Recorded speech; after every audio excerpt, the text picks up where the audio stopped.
वसुदेवसुतं देवं कंसचाणूरमर्दनं देवकी परमानंदं कृष्णं वंदे जगद्गुरुं। बाबा जयराम दास की पावन धरती पर बने केंद्रीय विश्वविद्यालय का नेतृत्व करने वाले माननीय कुलपति प्रोफेसर कनकेश्वर जी, एक पंक्ति कहूँ, अधितम अध्यापितम अर्जितम यशः के साक्षात प्रतिमूर्ति। साथ में श्रीमान प्रदीप नरवाणे जी, श्रद्धेय श्री राकेश मेहता जी एवं मेरे समक्ष उपस्थित विद्वत वृंद, ऋषि मुनि के वंशजों के, आप कुल के प्रतीक, आप सभी को मैं हृदय से अभिनंदन, वंदन और स्वागत करता हूँ। और साथ में श्रीमद् भगवद गीता की अपनी पावन जयंती भी आ रही है 14 दिसंबर को। तो भगवद गीता जयंती के पावन महोत्सव की बहुत शुभकामनाएं। उस दिन मोक्षदा एकादशी भी है, उसकी भी आप सभी को बहुत बहुत शुभकामनाएं। आज हम सभी यहाँ भगवद गीता, वह भगवद गीता जो महाभारत के युद्ध के समय एक सामने कौरवों की सेना, एक साथ में पांडवों की सेना आमने सामने थी, उस समय बीच में भगवान श्री कृष्ण अर्जुन के साथ में खड़े हुए हैं। उस परिस्थिति को देखिए, जब अर्जुन दोनों तरफ देख करके, एक विशाल सेना है और सामने अपने वंश के लोग हैं, कोई उसमें दादा है, कोई उसमें भाई है, उस परिस्थिति को देख करके चिंताजनक हो जाता है, किम कर्तव्य विमूढ़ हो जाता है। जब उस परिस्थिति में आता है तो सामान्य सी बात है, स्ट्रेस में चला जाता है। और जब हम स्ट्रेस में जाते हैं तो क्या करते हैं? भजन सुनते हैं, गीत सुनते हैं। भगवान श्री कृष्ण ने क्या किया? उसको गान सुनाया, भगवद गीता का गान सुनाया, जो भगवान श्री कृष्ण योगेश्वर के मुखारविंद से साक्षात अर्जुन के सामने प्रस्तुत की गई। तो भगवान श्री कृष्ण यह भी कहते हैं कि ये वचन तुमसे सुनने से पहले भी सुनाए जा चुके हैं, लेकिन मेरे मुख से साक्षात पहली बार तुम सुन रहे हो। और वेदों का सार है भगवद गीता।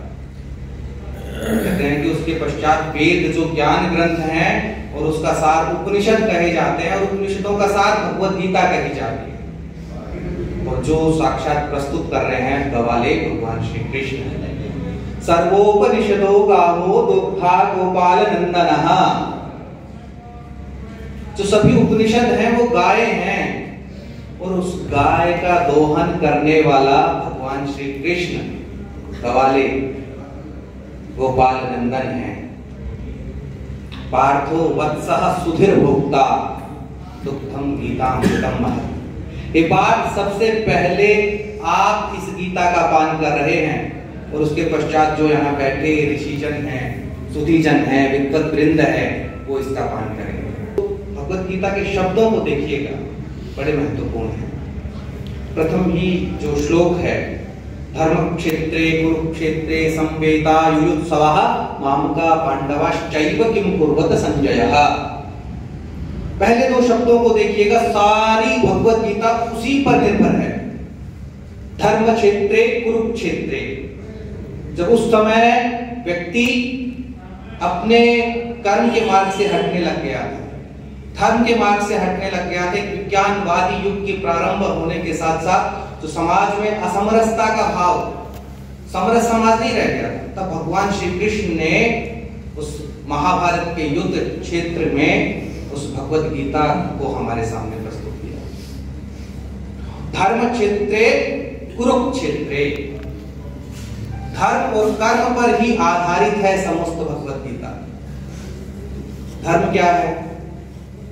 तो संस्कृत में जो शब्द है, उस शब्द में धातु निहित होती है, जैसे पठती शब्द हम कहते हैं, उसमें पठ धातु होती है कि पढ़ने के अर्थ में। वैसे धर्म शब्द में जी धातु है, धारण करने के अर्थ में। ध्रियते अनेन इति धर्मः, जो धारण की जाती है। कस्मात् धार्यते, मनसी धार्यते, जो मन से धारण की जाती है, और मन से धारण किया जाए वह धर्म है। तो धर्म क्या है? तो आजकल जो धर्म की व्याख्या है बहुत भ्रांत है, लेकिन जो ऋषियों ने व्याख्या दी है वो वैज्ञानिक पूर्ण है, विज्ञान से परिपूर्ण है। तो कहते हैं, महर्षि मनु को पढ़ेंगे, धृति क्षमा दमो अस्तेयम शौचम इंद्रियम निग्रह धीर विद्या सत्यम क्रोधो दशकम धर्म लक्षणम। भगवत गीता इन सभी धर्म के जो 10 लक्षण हैं उन सबके विषय में विस्तार से बतलाती है। धृति धैर्य, जो आज बहुत कम दिखलाई पड़ता है। क्षमा, रेड लाइट पर किसी की गाड़ी टच हो जाए तो हरियाणा वाले होकी निकाल देते हैं, देखते नहीं कि किस कारण से वो गाड़ी टच हुई है। इसलिए धृति क्षमा, क्षमा करने का भाव, दम संयम, जो बहुत कम आज आप लोग तो वरिष्ठ लोग, आप सभी में वो है भाव। आज की युवावस्था में हम देखते हैं संयम की, जिसको भगवत गीता बतलाती है। धृति क्षमा दमो अस्तेयम, चोरी नहीं करना। कई लोगों को जहां मौका मिलता है वहीं पर जो है अपना हाथ साफ कर देते हैं, वो भाव नहीं सिखलाती भगवत गीता। शौचम इंद्रियम निग्रह, शौच क्या है? पवित्रता। कैसी पवित्रता? तो एक बाह्य पवित्रता है। हम सब स्नान इत्यादि करके आए हैं, सेंट भी लगाया होगा, तो एक बाह्य पवित्रता है, सुंदर दिखना। और दूसरा, भगवत गीता जो महत्वपूर्ण बिंदुओं पर चर्चा करती है, आंतरिक सुंदरता। ये आंतरिक सुंदरता क्या है? जो किसी भी विज्ञान ने नहीं बतलाया, हमारे ऋषियों ने बतलाया। जो शरीर है एक मैनेजमेंट है, उसके अंदर 4 तत्व, मन बुद्धि आत्मा और परमात्मा, 4 तत्व उस आत्म प्रबंधन को विकसित करते हैं। ये है भगवत गीता, उसके विषय में बतलाती है, उसको शुद्ध करने का कार्य करती है। हम सबकी बुद्धि आजकल मैली हो गई, कहते हैं ना ब्रेन वॉश करता है। ब्रेन ने बुद्धि का वॉश करती है भगवत गीता, बुद्धि को शुद्ध करती है। आंतरिक पवित्रता, ये भगवत गीता है। उसके साथ में शौचम इंद्रियम निग्रह, इंद्रिय निग्रह। 10 इंद्रियां, 5 कर्म इंद्रियां, 5 ज्ञान इंद्रियां और एकादश इंद्रिय हमारी मन बतलाई गई। मन जो सब समस्याओं का कारण होता है, सब जो विषयों के पीछे भागता है, विभिन्न प्रकार के, अब मुझे ये चाहिए, जितने भी चाहिए है ना, वो सब उस मन के कारण है। मन उनके पीछे भाग रहा है, वो विषय है। इंद्रिय निग्रह कहते हैं, भगवत गीता कहती है कि चंचलम ही मनः कृष्ण। ये मन कैसा है? चंचल है, कभी इधर कभी उधर। हम तर्क संग्रह को पढ़ते हैं, एक वैज्ञानिक ग्रंथ है, आपने नाम सुना होगा तर्क संग्रह का। संकल्प विकल्पात्मकम तू मनः, संकल्प और विकल्पों वाला जो है, कभी मन में संकल्प आएगा मुझे ये कार्य करना चाहिए, कभी विकल्प आएगा मुझे ये कार्य नहीं करना चाहिए। ये मन का कार्य है। और जब मन इस अवस्था में होता है तो बहुत सारे विकारों में फंसता है। पंच विकार उसको बोलते हैं। 5 प्रकार की विकृति उसमें आ जाती है, क्षिप्त, अवक्षिप्त, मूढ़, निरुद्ध और एकाग्र। ये उसकी वृत्तियां बताती हैं। तो इन मन की मनोवृत्तियों को जो दूर करती है और उसको शुद्ध करने का जो कार्य करती है, वो है भगवत गीता। इसलिए कहते हैं ना, मना चंचलम ही मनः कृष्णम प्रमाथि बलवत् दृढ़म। बहुत बलपूर्वक, दृढ़ता पूर्वक यह मन जो है मथा जाता है, कसा जाता है। वायोरीव दुष्कर्म, जिस प्रकार से वायु को पकड़ना मुश्किल है ना, उसी प्रकार इस मन को पकड़ना मुश्किल है। लेकिन भगवत गीता इस मन को नियंत्रित कैसे करें, इसके विषय में बतलाती है। तो ये जो धर्म बतलाया, धर्म के 10 लक्षण बतलाए, ये कैसे करें? तो इसलिए पहले ही शब्द, मैंने कहा ना, शब्द की बड़ी महिमा है। और वो भी भगवान श्री कृष्ण जब साक्षात बोल रहे हैं तो उनके शब्दों की महिमा तो और अपार हो जाती है। यहाँ तो वैयाकरण जो है वो शब्द को ब्रह्म मानते हैं। जैसे हम सामान्य लोग ब्रह्मा विष्णु महेश को ब्रह्म मानते हैं, वो शब्द को ब्रह्म मानते हैं। अनादि निधनम ब्रह्म शब्द तत्वम यदक्षरम। विवर्ततेरर्थ भावेन प्रक्रिया जगतो यतः। वो कहते हैं शब्द ब्रह्म है, इस शब्द से ही सारी सृष्टि का चलायमान है। वाचामेव प्रसादेन लोक यात्रा प्रवर्तते, वाणी के प्रभाव से ये सारा संसार चलायमान है, इसलिए वाणी ही सरस्वती है। वाक् तो वही सरस्वती, वाक् तो वही ब्रह्म, इसलिए वाणी ब्रह्म है। आप सभी ने एक कथा सुनी होगी कि जो देव और असुरों की परस्पर युद्ध होता रहता है, उसमें बार बार असुर हार जाते हैं, तो वह अपने गुरु के पास जाते हैं। जो असुरों के गुरु हैं, आप सभी को ध्यान होगा, शुक्राचार्य, दैत्य गुरु शुक्राचार्य। शुक्राचार्य के पास जाते हैं, वो क्या कहते हैं कि हमें कोई जीत का मंत्र दीजिए। वो कहते हैं ठीक है। उन्होंने एक कान में मंत्र बतलाया, ते असुरा हे हरयो हे हरयः, कि हे असुरो जो तुम्हारे शत्रु हैं वो नष्ट हो जाए। तो वो जो असुर थे वो जीत की ललक में इतने उत्साहित थे, उन्होंने ढंग से उसको सुनाई भी, जैसे आजकल हम करते हैं। पंडित जी के पास जाते हैं या किसी बुजुर्ग व्यक्ति के पास जाते हैं, वो जिस प्रकार से उसको बतलाते हैं उस तरह से नहीं सुनते हैं। और जीत के उत्साहित पने में उन्होंने मंत्र का दूसरा अर्थ बोलना शुरू कर दिया। अंत में जब वो हार जाते हैं, पुनः उसके गुरु जी के पास में आते हैं कि आपने हमें कैसा मंत्र बतलाया, हमें तो हार प्राप्त हुई आपके मंत्र से।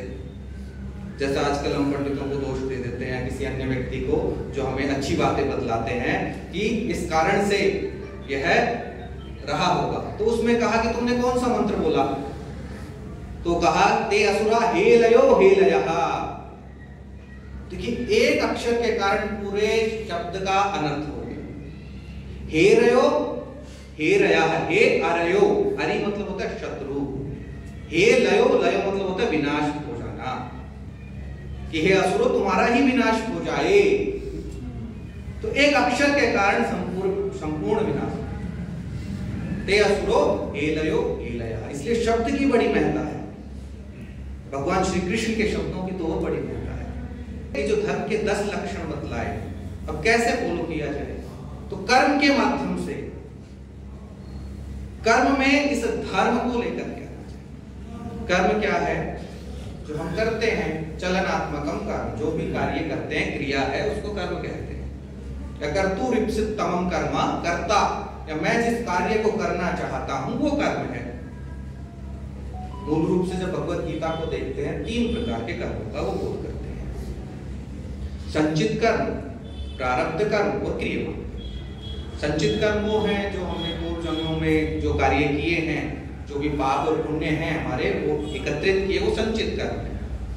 प्रारब्ध कर्म वो हैं उन कर्मों का कुछ भाग इस जन्म में, या हमारा जो जन्म होने वाला है, किस कुल में, किस वंश में, किस घर में होंगे, उन कर्मों पर आधारित रहता है। एक कथा मैं आप सभी के सामने रखता हूँ।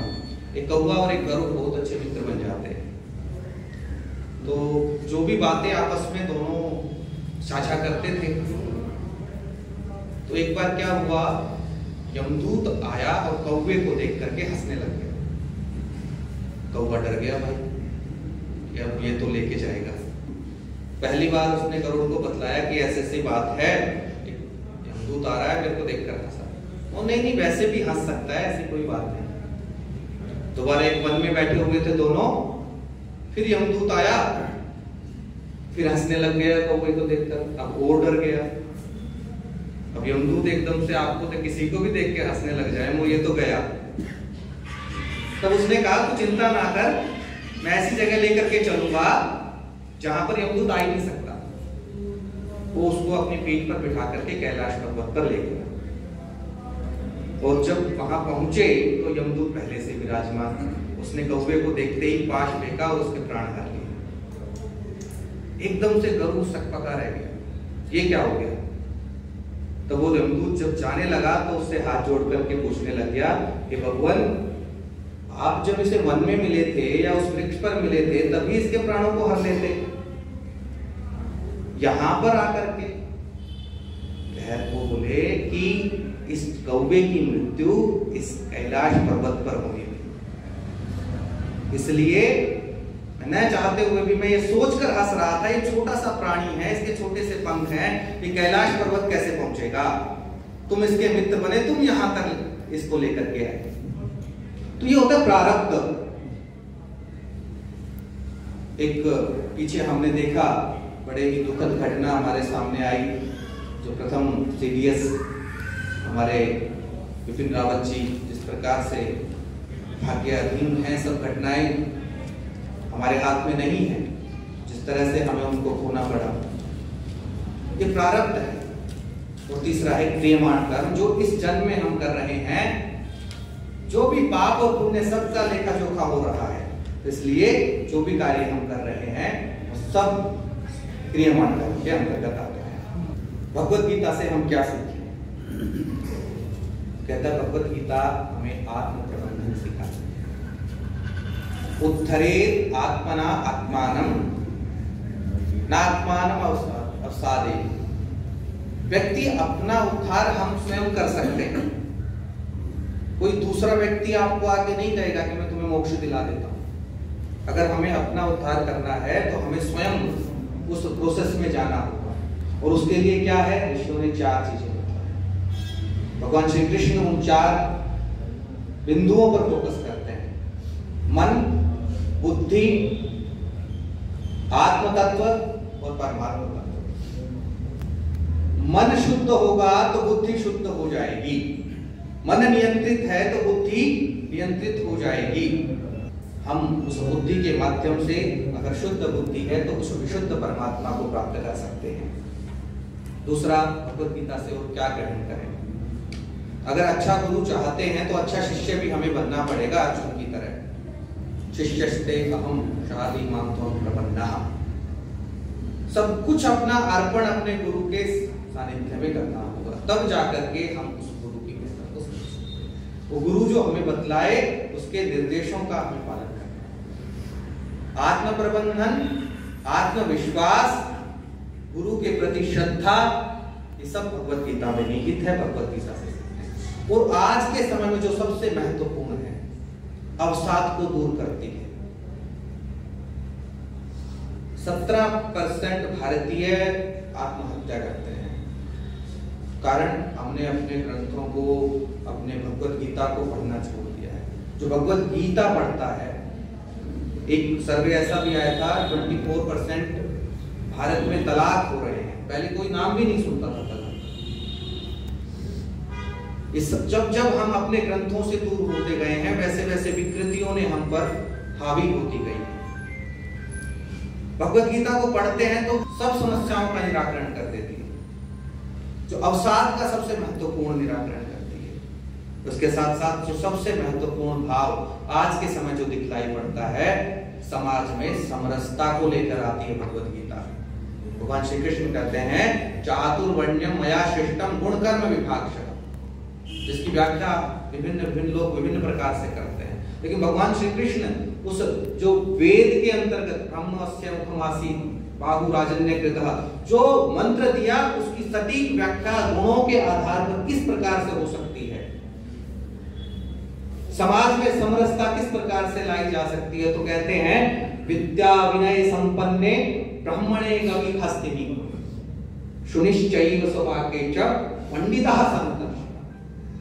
जो पंडित होता है, तो समाज के बुद्धिजन, आप जो समस्त व्यक्ति बैठे हैं, समाज में एक समान दृष्टि वाले लोग, सब में कोई भेदभाव नहीं, किसी भी प्रकार का भेदभाव नहीं। ये भगवत गीता बतलाती है कि हमें समाज में किस प्रकार से रहना है। और साथ में विश्वास, भक्ति के विषय में भगवत गीता में बतलाती है कि हम अपने ग्रंथों पर विश्वास करके तो देखें। एक मेरा दोस्त है तो कहता कि मेरे को बड़ी समस्याएं हैं, तो मैंने कहा कि तुम भगवत गीता को पढ़ो। कुछ एक हफ्ते बाद फिर मिला तो उसने कहा तुम्हारी समस्याएं कम हुई? नहीं। तो भगवत गीता पढ़ा? हाँ, मेरे दादा की बहुत पुरानी पुस्तक है, उसको प्रणाम करके प्रतिदिन निकल जाता हूँ। तो मैंने कहा तुम्हारे पास गाड़ी है? बोला हाँ है। कौन सी? क्रेटा है, जो आजकल नागनो महेंद्रगढ़ में बड़ा उत्पाद मचाए हुए है। तो मगर उसको प्रणाम करके तुम अपने गंतव्य तक पहुंच सकते हो क्या? कह रहा नहीं, तो क्या करना पड़ेगा? मतलब पहले किवाड़ खोलना पड़ेगा, तो पहले भगवत गीता को खोलना पड़ेगा, फिर बैठना पड़ेगा, तो भगवत गीता के सामने बैठना पड़ेगा, फिर उसके प्रोसेस को जानना पड़ेगा, किस प्रकार से गाड़ी चलाई जाती है, तो किस प्रकार से भगवत गीता पढ़ी जाती है, उस प्रोसेस को जानना पड़ेगा। तब जाकर के हम अपनी समस्याओं का निराकरण ना हो तो फिर समस्त समस्याओं का निराकरण भगवत गीता करती है। ये कुछ बिंदु मैंने आप सभी के सामने रखे हैं और कुछ आप तक पहुंचे होंगे। मेरे को यहाँ आप सभी ने बहुत धैर्य से सुना। कुछ बहुत सारा है भगवत गीता में, लेकिन समयाभाव के कारण मुझे इस योग्य समझा श्रद्धेय राकेश जी ने कि मैं आप सभी के समक्ष भगवत गीता के वचनों को रख सकूं। आप सभी का बहुत बहुत धन्यवाद।